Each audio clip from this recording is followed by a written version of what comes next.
Hello everyone, my name is Relax and Panic and this is another reaction to Hunter x Hunter. It's episode 56 and as always, if you want to see the reaction itself, just go down into my descriptions, follow the links, replace the parentheses dot parts with real dots and enjoy.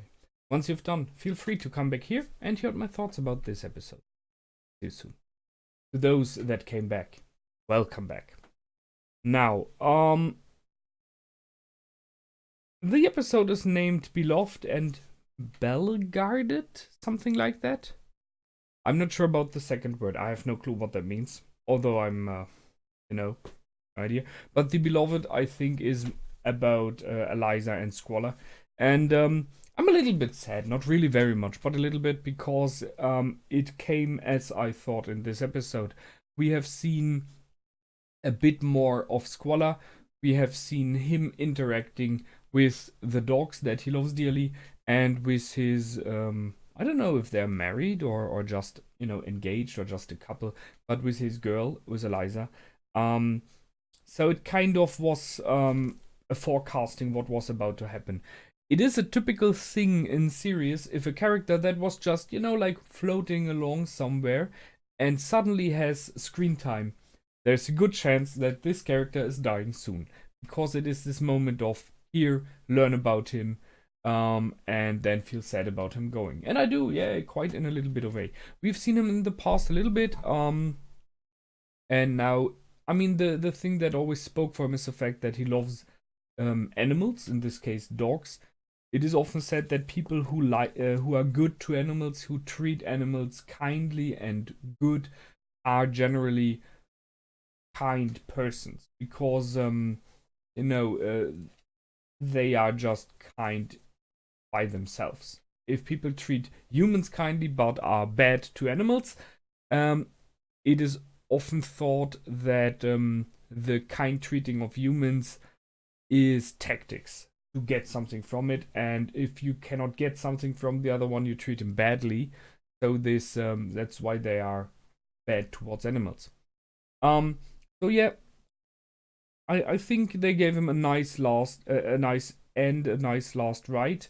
I liked this fact that they gave him a little bit of time and his point of view where he is realizing this is it. Before it happened, he got stopped. He looked at them and he know, okay, this is one of those situations where it's getting tough. I got out of some of those in the past, but I don't know why. The gut instincts that he talks about here. This time it is over. I will not get out of it. And after telling that more neither to us, they did not finish that sentence completely, but it was clear.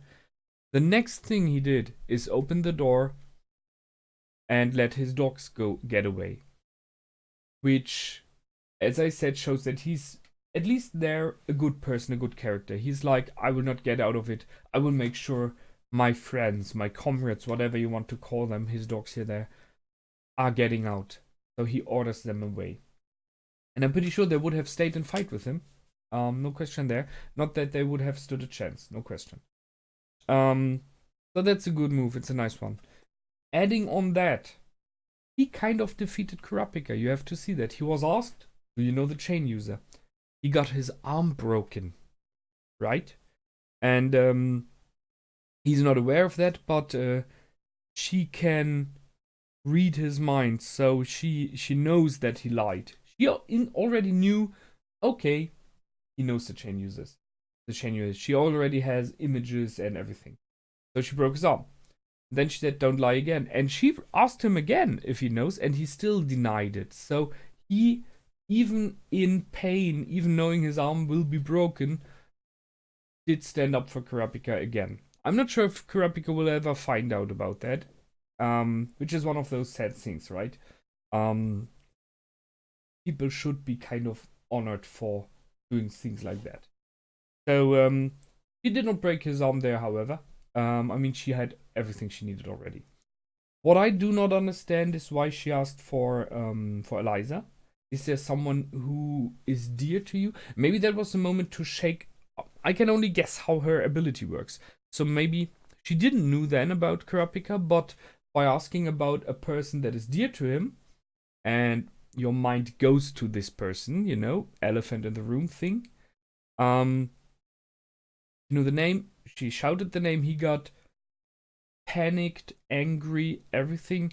And I think in this moment his barriers broke down. So possibly that's the moment when she was able to penetrate his mind, to get inside, and to gather the information she needs. That might be the moment as well. As I said, I'm not completely sure how her ability works. And yeah, Nobunaga, well, this don't move thing, I mean, he's just upset. I think he just wants to kill everyone who's somehow involved with the chain user, with Kurapika, so he took the opportunity. In the end, that was that was kind of slaughter, right? I mean, he was really standing no chance there. He was already in their grip, so yeah, sure, it was a fast death. That's a good thing, you have to say. He was not really tortured very much. Broke arm, yeah, we can talk about that. But it ended quickly. But then stating stuff like "I warned you twice" is just like, yeah, seriously, dude. Yeah, that was major. You were so uber. Seriously, not. Sorry. Beheading someone who is in a tight grip of another person. Yeah, whatever. So Squalla is gone, and yeah, that's a bit sad. They do have the ice now. They are aware that Kurapika is after the ice, and maybe, I guess, they kind of already made the connection that he wants to retrieve those eyes of his people. They already said so. I'm pretty sure they are aware that he is one of the clan that they killed. So that's the one thing that happened. Rollo making the connections finally, due to the help of his people, interestingly enough. By the way, Hisoka, who was in the frame, did not say anything. So for him, this isn't a mixed situation. It is bad because his Joker, his +1, right? The one that he wants to use in fighting, has shown more light on him. So that is problematic. And they are after him now. That might be a problem as well, because when they are in a pack moving against him, Hisoka will not stand a chance to fight together with Kurapika against one of them at each time. That's a negative. But as we've seen already in this episode, even when they're moving in a pack, they tend to split up into teams.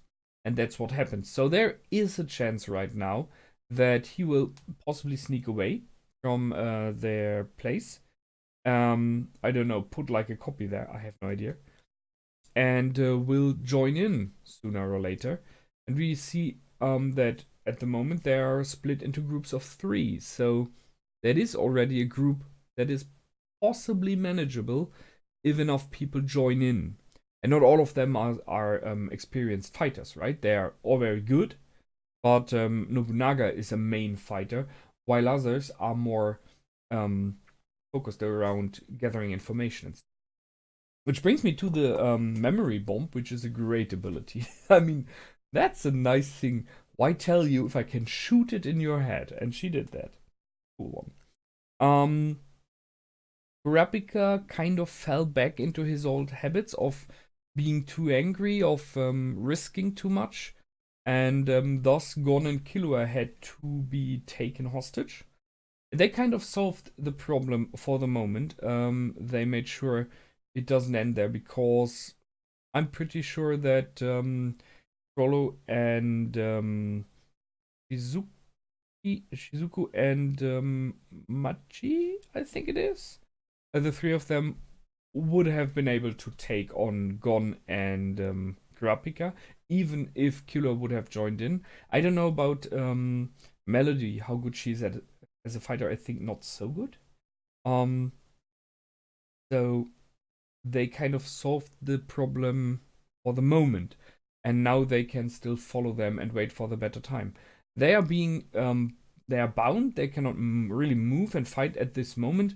But if you find the right moment and place, Kurapika and Melody might be able to free them, and then 4-on-1 or 4-on-2 there, I see a chance, right? What I'm talking about. We've seen some nice use of Nen and of Gio this time again, so it's cool to see that they stick on those platform, on those things that they set up, so they were able to see them. And when Killua came out of the shadow behind Kurapika, and I said there was someone, right? They used this moment to switch positions. So Kurapika was good enough and experienced enough to shadow his presence, and Killua stepped in, so that it still seemed like there were only two, while it were three. So nicely done. I like the showing the spotlight again on Melody, on her abilities. It's a great ability. She's a great reconnaissance character. So not only about how does someone feel, which we know already she is able to do, and it would be interesting to hear some of her reflections about the spiders when it comes to that.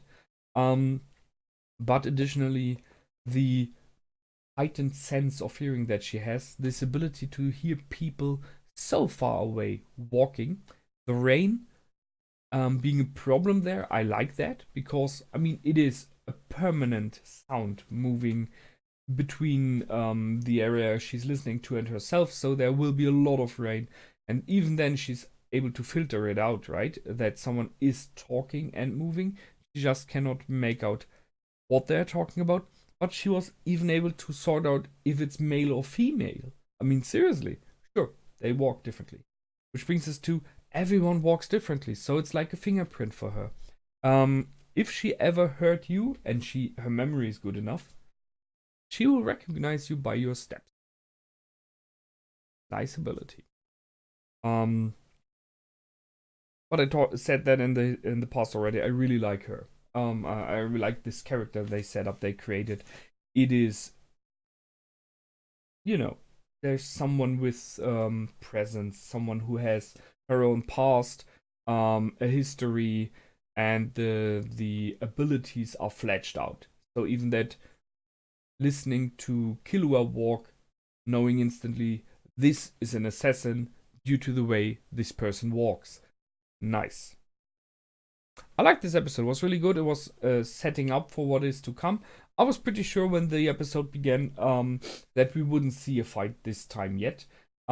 Just by the way that this series speeds, it will take possibly like one or two more episodes before we see any fight. But it sets up the character, how they act, how they interact, where they are moving, who they are. And we got a little bit of a question about Crollo from Gon. This question, would you kill someone you do not know, you do not care about?